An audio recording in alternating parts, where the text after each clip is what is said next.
la technique, on a l'habitude de penser que ça n'a rien à voir avec l'esprit, avec les choses du symbole, c'est du fonctionnement, c'est voilà, de l'opératoire, ça se combine, etc. Ça, le fantasme sous-jacent, c'est que ça se fait sans nous.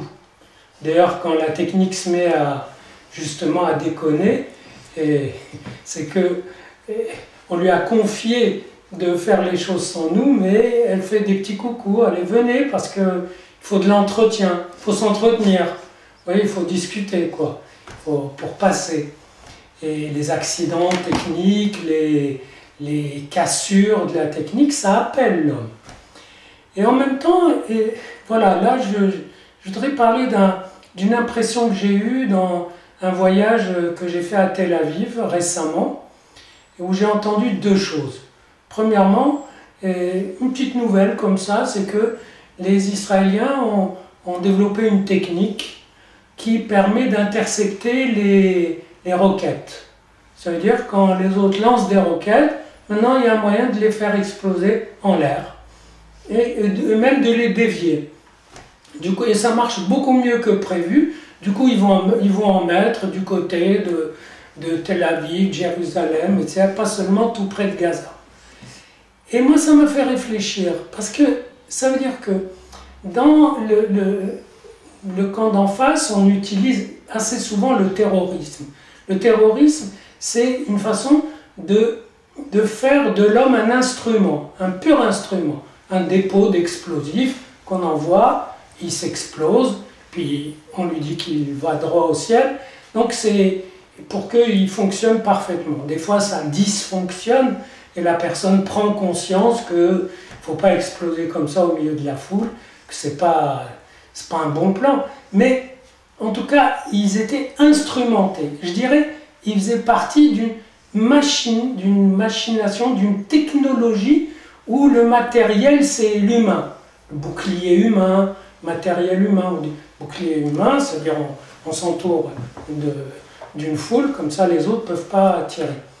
Et je me rappelle avoir lu ici un article d'un stratégiste français qui disait « Et ça y est, les terroristes, ils ont l'arme absolue, l'homme. » Et j'ai trouvé ça vraiment naïf, parce que l'homme est une arme absolue, à condition qu'il reste homme. Mais s'il est instrument, ben il devient en compétition avec d'autres instruments. Et là, ils ont trouvé un autre instrument pour justement barrer. Ils avaient trouvé un instrument déjà pour barrer les kamikazes. Ils ont fait un mur. Ça vaut ce que ça vaut, mais en tout cas, ça empêche. Et puis là, ils ont trouvé un truc. Ça s'appelle la calotte d'acier. J'ai trouvé ça amusant parce que calotte, c'est aussi le truc religieux, quoi. C'est-à-dire, en même temps, ça a une racine hébraïque. Moi, j'aime beaucoup l'hébreu.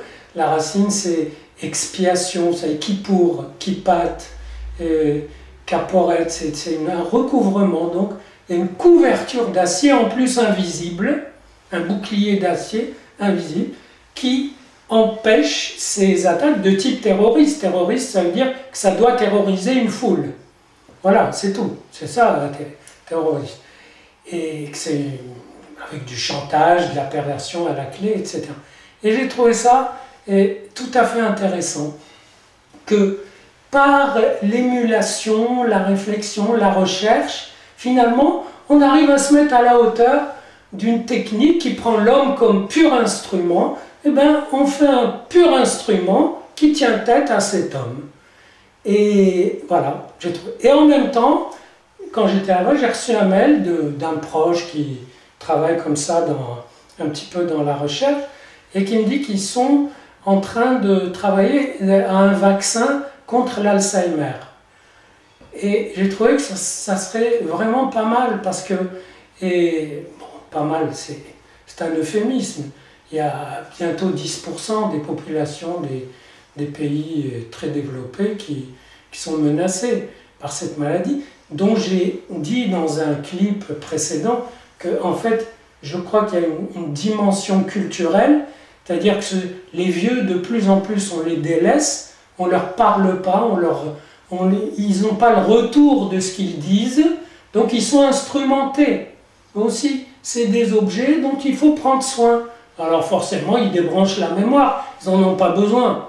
Je veux dire, ça se déglingue tout seul. Si on travaille avec eux au niveau de la mémoire, ben, ça serait pas mal. Mais là, il y aurait en plus une technique qui ferait face à ces vieux qu'on a instrumentés, qu'on a déposés comme comme des déchets, et qui reprendrait vie. Et du coup, en plus, ce pays qui est entièrement basé sur la mémoire, parce que cet État hébreu, il a existé il y a des millénaires, il a cessé d'exister, il renaît, donc il y a une affaire de mémoire, de transmission.